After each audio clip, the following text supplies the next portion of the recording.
Good afternoon students. आज हमारा business में 4th चैप्टर चलेगा। 4th चैप्टर का नाम है व्यावसायिक सेवाएं। किसके बारे में पढ़ेंगे? आज हम व्यावसायिक सेवाओं के बारे में पढ़ेंगे। तो सबसे पहले हम सेवाएं जान लेते हैं। सेवाएं क्या होती हैं? सेवाएं होती हैं हमारे जैसे आप कोई व्यक्ति है जिसके पास भूमि नहीं है, वो क्या करता है? दूसरे के खेतों में जाकर कार्य करता है। किस लिए कार्य करता है? ताकि वो अपनी सेवा प्रदान करके अपने लिए नाज पैदा कर सके या उससे नाज ले सके अपनी सेवाओं के बदले में। ठीक है। या कोई सरकारी वर्कर है या कोई प्राइवेट वर्कर है, कहीं पे भी कोई कार्य कर रहा है तो उसके बदले में वो क्या सेवा करता है वहाँ पे, और सेवा के बदले में धन प्राप्त करता है। ठीक है। तो ये हमारी सेवाएं होती हैं, ठीक है, जिन्हें हम धन कमाने के उद्देश्य से करते हैं। व्यावसायिक सेवाओं के बारे में बात कर लें। व्यावसायिक सेवाओं के बारे में थोड़ा मैं आपको बता देती हूँ। जैसे कोई एक पेट्रोल पंप खोला किसी गांव में, एक पेट्रोल पंप खोला गया किसी गांव में, तो पेट्रोल पंप तो खोला गया, लेकिन अब पेट्रोल पंप तो खुल गया, लेकिन उसका कार्य क्या है? उस जो पेट्रोल है उसे दूर दराज गाँव में भिजवाना, उसके लिए पेट्रोलिंग कराना, रेलगाड़ियों व टैंकरों के द्वारा माल को मंगवाना, ठीक है, पेट्रोल पंप तक मंगवाना। इनमें जितनी भी हमारी जैसे किससे मंगाएगा? रेल और ट्रक से। तो वो क्या है? रेल और ट्रक द्वारा सेवाएं प्रदान की जाएंगी। जो दूर दराज गाँवों में पेट्रोल को भेजेगा, ठीक है, तो वो भी सेवाओं के द्वारा, जैसे हमारी ट्रैक्टर है, ट्रक है, उनसे पेट्रोल को भेजा जाएगा। तो ये क्या करते हैं? सेवाएं प्रदान की जाती हैं। ये हमारी व्यावसायिक सेवा होती हैं जो हमारी व्यावसायिक सेवा प्रदान करते हैं हमारे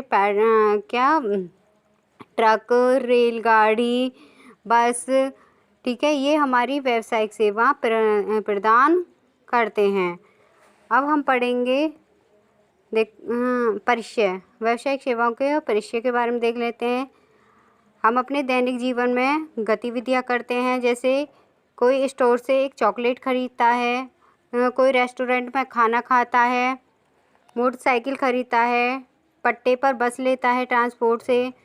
तो ये क्या है? सारी चीज़ें दिन भर में व्यक्ति करता है, ठीक है। लेकिन हम इन चीज़ों का विश्लेषण करते हैं तो हमें पता लगता है ये एक दूसरे से अलग हैं। खरीदना अलग चीज़ है, खाना अलग चीज़ है, ठीक है, सिनेमा हॉल में फिल्म देखना अलग चीज़ है, सब चीज़ अलग अलग हैं।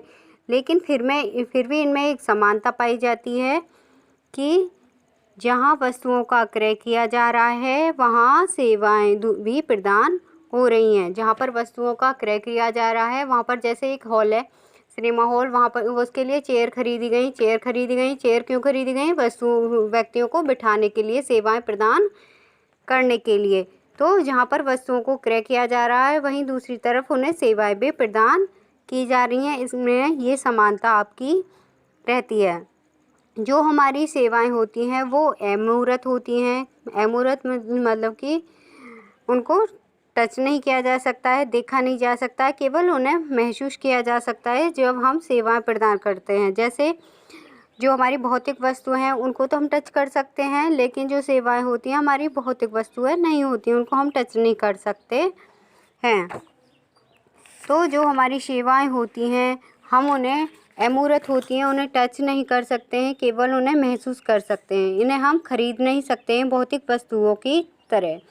जैसे एक वकील है, वकील से कोई भी आप सलाह ले रहे हो तो वो आपको क्या प्रदान कर रहा है? सेवा प्रदान कर रहा है। केवल आपको वो महसूस होगी, दिखाई नहीं देगी, छुई नहीं जाएगी, केवल वो आपकी सलाह देकर क्या कर रहा है? सेवा प्रदान कर रहा है। तो ये थी अभी तक हमने सेवाओं के बारे में पढ़ा। अब हम पढ़ेंगे सेवाओं की प्रकृति। सेवाओं की प्रकृति को निम्नलिखित प्रकार में बांटा गया है। सबसे पहले है अमूर्त।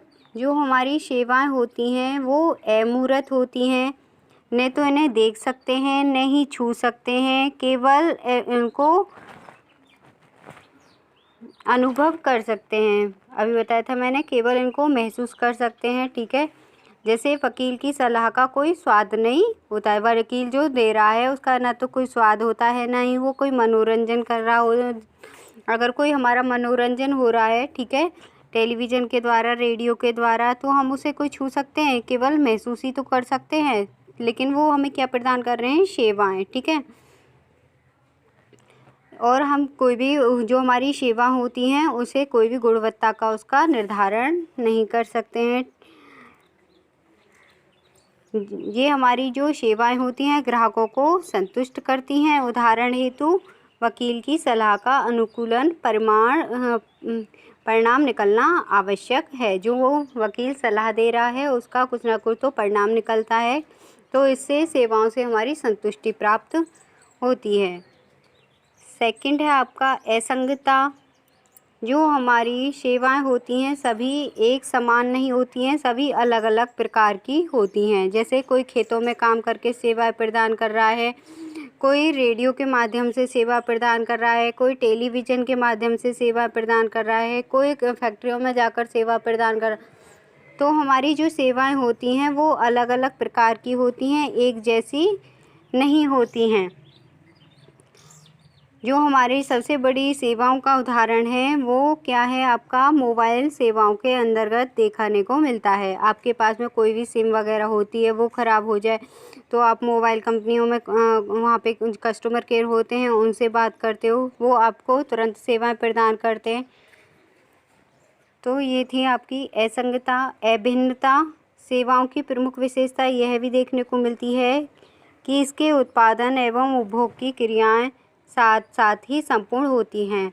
मतलब कि जो हमारी सेवाएं प्रदान की जाती हैं वो साथ साथ प्रदान की जाती हैं। उत्पादन कार्य होगा तो उपभोग कार्य भी साथ ही साथ होगा। जैसे कि पहले बताया जा चुका है कि सेवाएं मानवीकृत मूर्त उत्पादन नहीं होती हैं। मानवीकृत मूर्त नहीं होती हैं, अमूर्त होती हैं। यह सदैव अमूर्त होती हैं, बल्कि सदैव ही इनका निष्पादन अलग अलग प्रकार से किया जाता है। इनका जो निष्पादन है वो अलग अलग प्रकार से किया जाता है। जैसे ग्राहक होते हैं वैसी ही उनकी मांग और अपेक्षाएं होती हैं। कोई भी कस्टमर है, जैसे किसी कस्टमर को किसी की ज़रूरत है तो उसे वो वाली सेवा प्रदान की जाएंगी। तो ये अलग अलग प्रकार की सेवाएं प्रदान की जाती हैं। जैसे हमारा एटीएम है। एटीएम में व्यक्ति बिना चेक जमा करे, बिना क्लर्क के पास पासबुक में रुपए लिखे पैसे निकाल सकता है, ठीक है। इसके लिए न तो उसे चेक भरना होता है और न ही क्लर्क के पास में जाना होता है। इस प्रक्रिया में ग्राहक का होना अनिवार्य है या ग्राहक की भागीदारी का प्रबंध करना होता है, ठीक है। या तो ग्राहक हो या ग्राहक की तरफ से किसी का प्रबंध किया जाए जो मतलब कि पैसों को निकाल के ला सके। इन्वेस्टरी संभव नहीं है।